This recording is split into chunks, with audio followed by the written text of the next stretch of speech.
جس قوم کی طرف رسول بھیجا گیا اس قوم نے بحیثیت مجموعی رسول کی دعوت کو رد کر دیا، قوم ہلاک کر دی گئی۔ صرف رسول بچا لیے گئے اور ان کے ساتھی اہل ایمان بچا لیے گئے۔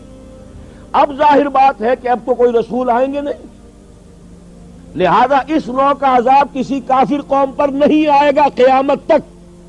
اس لیے کہ کافروں پر عذاب کے لیے یہی قاعدہ ہے۔ اب جو عذاب آئے گا ان پر جو عذاب ہے وہ آخرت کا عذاب ہے، اصل عذاب تو آخرت کا ہی ہے نا، اصل زندگی آخرت کی ابدی زندگی ہے۔ یہاں تو کیا ہے، قوم نوح ڈوب گئی، ختم ہو گئی، 2-4 ڈبکیاں دی ہوں گی، ہر آدمی نے جان نکل گئی، عذاب کیا آیا؟ اصل عذاب تو وہاں ہے جو آخرت کا ہوگا۔ دنیا میں عذاب آتا ہے مسلمانوں پر، مسلمان ہو کر تم اگر اسلام پر عمل نہیں کرتے، دعویٰ تمہارا اسلام کا ہو اور عمل تمہارا کافرانہ ہو، نام لو تم محمد کا صلی اللہ علیہ وسلم اور اتباع کرو تم محمد کے دشمنوں کا،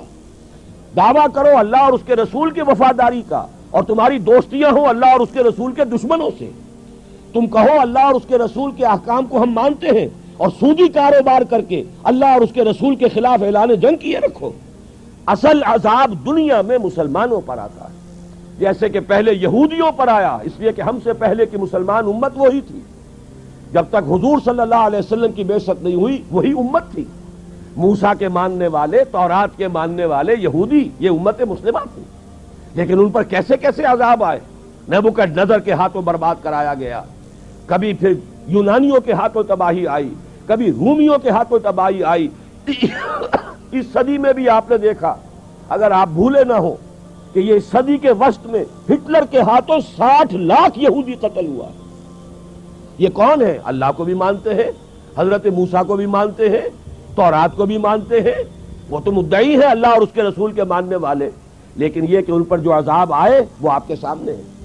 اسی طرح کا عذاب ہم پر آ رہا ہے کہ تم نام لیتے ہو ہمارا اور عمل تمہارے خلاف ہے، لما تقولون ما لا تفعلون کبر مقتا عند اللہ ان تقولوا ما لا تفعلون، کیوں کہتے ہو جو کرتے نہیں ہو؟ اللہ کے غضب کو اور اللہ کے غیظ کو اور غصے کو بھڑکانے والی ہے یہ بات کہ تم کہو جو کرتے نہیں۔ یہ ہے اصل سبب، اصل مجرم ہم ہیں، ہم دوہرے مجرم ہیں، ان کا جرم ایک ہے انہوں نے انکار کر دیا، چھٹی ہوئی، ہم ہیں کہ جو ہر روز کہتے ہیں ایاک نعبد و ایاک نستعین اور پھر اس دن میں 50 مرتبہ اللہ کا حکم توڑ رہے ہیں، پوری زندگی ہماری گزر رہی ہے، 5 وقتہ نمازی زیادہ بڑا مجرم ہے اس وقت، اس لیے کہ وہ 23-24 مرتبہ 25 مرتبہ 27 مرتبہ دہراتا ہے ایاک نعبد و ایاک نستعین، اور پھر باہر نکل کر جو کام کرتا ہے وہ اس کے خلاف ہے۔ یہ ہے اصل میں سبب، اور یہ جان لیجئے جو عذاب ہم پر آ رہا ہے اللہ کا وہ اس وجہ سے آ رہا ہے۔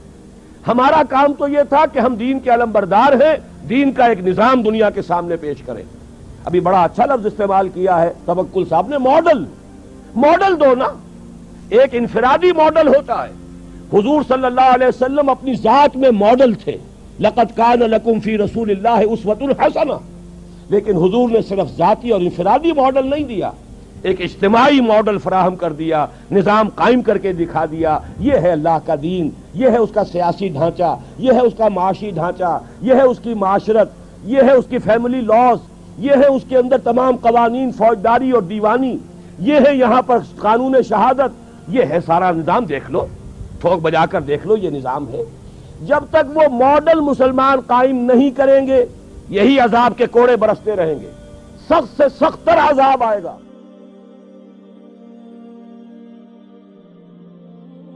ہماری سمجھ میں حضور کی عظمت کے جو پہلو آ سکتے ہیں وہ ہے آپ کی عظمت بحیثیت انسان، لیکن ان کا بھی تجزیہ کریں گے تو اس کے بے شمار پہلو ہیں۔ حضور کی حیثیت، آپ کا مرتبہ اور مقام بحیثیت ایک سپہ سالار کے، اب یہ بڑے بڑے جرنیلوں سے پوچھئے کہ آپ نے جو جنگی حکمت عملی اختیار فرمائی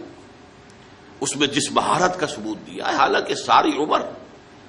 کبھی آپ نے کسی جنگ میں حصہ نہیں لیا، بدر سے پہلے یا اس سے پہلے کی چند مہمات میں شرکت کی ہے، باضابطہ جنگ کی نوبت نہیں آئی، لیکن یہ کہ دنیا دنگ ہے کہ جنگ کی مہارت اور اس کی حکمت عملی کو مرتب اور معین کرنے میں کس قدر آپ نے صلاحیت کا اور کس قدر قابلیت کا ثبوت دیا ہے۔ پھر کسی سے صلح کرنی ہے، صلح کی نیگوشیشن، اس میں آپ نے کس مہارت کا اور کس واقفیت کا اور کس اہلیت کا مظاہرہ فرمایا؟ صلح حدیبیہ ہو یا میثاق مدینہ ہو یا اس سے بھی پہلے یثرب کے مختلف طبقات کو آپس میں جمع کرنے کے لیے جو معاہدہ ہوا ہے،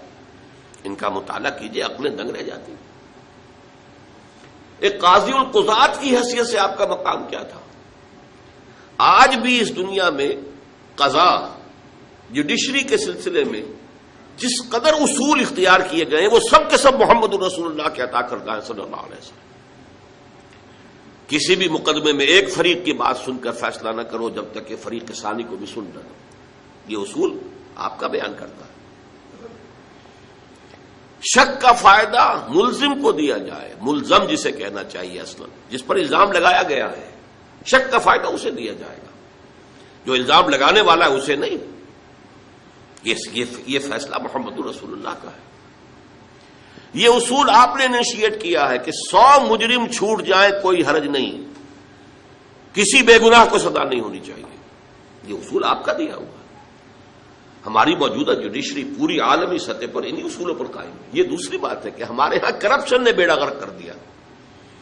اصول غلط نہیں ہے، جوڈیشری کے اصول تو محمد الرسول اللہ کے عطا کرتا ہے۔ ہماری خیانت ہے، ہماری بدعنوانیاں ہیں، ہماری جانبداریاں ہیں، ہمارا بک جانا ہے، ہمارا سیاسی جو لوگ ہیں ان کا اعلی کار بن جانا، یہ چیزیں ہیں کہ جس نے عدلیہ کا جو ہے وہ بیڑا غرق کیا ہے۔ ورنہ اصولوں کا جہاں تک تعلق ہے وہ تو اصول وہ ہیں جو محمد عربی صلی اللہ علیہ وسلم نے بتائے۔ اس سے بھی ذرا نیچے اتریے،